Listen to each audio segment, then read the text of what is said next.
เจ้าสบายดีมื้อนี้พ่อค้าจะมารีวิวเครื่องหนึ่งเนาะพอดีสั่งเข้ามาใหม่เนาะจะมีMC Tactical ไทยน้อยเนาะแล้วก็ Tactical ไทยใหญ่พร้อมกับ K2 เนาะ2026หมดเลยเนาะอ่าจะมีTactical ไทยน้อยเนาะ Tactical ไทยน้อยถังคาร์บอนกล้อง BSA ลูกค้าที่ว่าซอกมาโดนแล้วแต่บ่มีเนาะเดี๋ยวนี้พ่อค้าซอกมาให้แล้วเนาะยังแต่สุดหนึ่งเนาะเฉพาะไทยน้อยมีแต่สุดหนึ่งใครที่อยากได้ก็จองได้เนาะจัดได้พร้อมส่งเนาะแล้วก็ MC ผู้ใดที่ว่าถ้า MC แล้วก็2-3 เดือน3-4อาทิตย์ที่ผ่านมาหั่นพ่อค้าบ่มีเนาะพอดีเดี๋ยวนี้สั่งมาได้2ชุดเนาะชุดนี้ครับประกอบได้มาใหม่เนาะใครที่สนใจอยากได้ก็โทรหาเนาะMC 2026ของเคเนาะตัวนี้กิ๊กมือจะเป็นกิ๊กมือน้อยเนาะกิ๊กมือแบบเดียว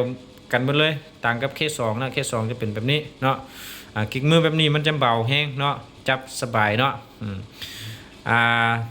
ตัวนี้ราคาแจ้งราคาแล้วเนาะแจ้งราคาแต่ละรุ่นแต่ละชุดเลยใครที่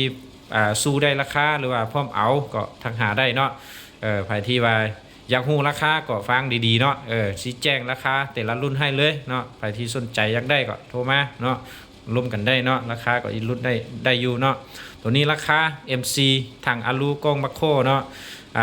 จะได้เครื่องครบสุดเลยกล้องซูปกล้อง2ลูกเนาะกระเจ6เหลี่ยมหั่นสุดนึงเนาะมันจะมีตัวน้อยถึงตัวใหญ่ๆหั่นเนาะเป็นชุดเป็นบล็อกเลยเนาะชุดนึงให้ราคาอยู่ใน7 ล้านเนาะ7 ล้านท่วมเนาะพร้อมกล้องซูปเป็นอย่างต่างเนาะซุกซ่อมอย่างต่างทางสกัวครบสุดเลยเนาะต่อมาจะเปลี่ยนตัวนี้ตัดที่ข้อเนาะไทยน้อยเนาะไทยน้อยกิ๊กมือน้อยพร้อมกับกล้อง2ไม่จ้ำเนาะตัวนี้ขนาดกล้องคือ4-14x44เนาะจะเป็นกล้องไม่จ้ำมีปุ่มปรับหลาตัวนี้จะบ่มีไฟในเลนเนาะตัวนี้วาล์วจะเป็นวาล์วแบบเดียวกันหมดเนาะตัวนี้จะเป็นวาล์วปั๊บในเด้อวาล์วปั๊บในวาล์วเซฟพันเนาะเล็กเปลี่ยนแหวนเนาะจากโรงงานเดิมๆแล้วเนาะตัวนี้ก็คือกันเนาะวาล์วปั๊บในคือกันตัวที่ข้อจะบ่มีวาล์วปั๊บนอกเนาะจะประกอบบ่ได้เพราะว่าสุดยิงจะเป็นสุดตรงเนาะสังเกตเบิ่งเนาะจะบ่แม่นตัวตัดต่อคือ FC และ K2 เนาะK2 สุดยิงจะมาเบิ่งน้ำกันเนาะมันจะต่อบนนี้เนาะมันจะต่อบนนี้ตัวนี้เขาจึงว่าตัดต่อเนาะมันจะมีเว้าโดยตรงเนาะมาซุกใส่สุดยิงแล้วก็น็อตจับเนาะตัวนี้จะเป็นตรงเลยเนาะตรงเลยมันจะต่างกันบนนี้เนาะบางคนเขาก็ฮู้แล้วบางคนเขาก็บ่ฮู้เนาะแนะนำให้ไอ้น้องที่ว่ายังบ่ฮู้เถียวเนาะมันจะเบิ่งน้ำกันเลยเนาะแบบนี้เนาะแบบนี้ถ่ายภาพได้เด้อมันน้อยเนาะน้อยเบาแห้งเนาะต่อมาตัวนี้แห้งคักเนาะของเทเลยเนาะจากโรงงานเดิมๆเนาะวาล์วเป็ดแหวนเนาะตัวนี้เล็กเป็ดแหวนเนาะเราจะเป็นเหล้า GST ได้เหล้า F อีกเนาะเราออกใหม่แบบนี้เนาะ50 เซน8 แก้วเนาะประกันให้เนาะกลุ่มดีเนาะตัวนี้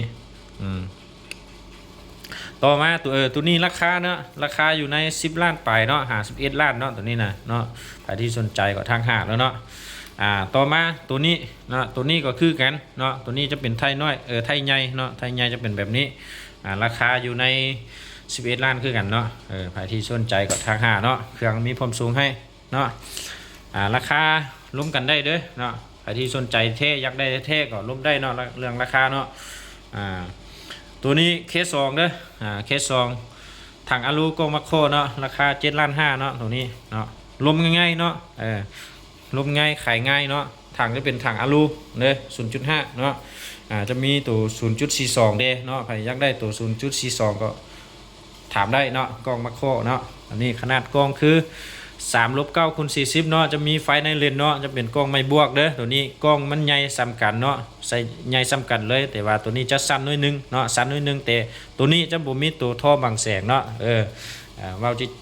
แจ้งแนวนั้นเนาะใครที่สนใจรุ่นใดบอกใดก็แคปโจส่งให้เลยเด้อแล้วก็อาจจะแจ้งข้อมูลให้เนาะแจ้งข้อมูลให้ว่ามันเป็นเท่าใดเนาะใครที่สนใจอยากได้บอกใดก็ถามได้เนาะเครื่องมีความสูงให้เนาะท็อป A ก็ยังมีอยู่เนาะท็อป A ยังสั่งมาแล้วแต่ยังบ่ฮอดเลยเนาะ สั่งมา2ชุดแล้วเนาะใครที่อยากได้ก็จองไว้เนาะขอขอบใจเนาะ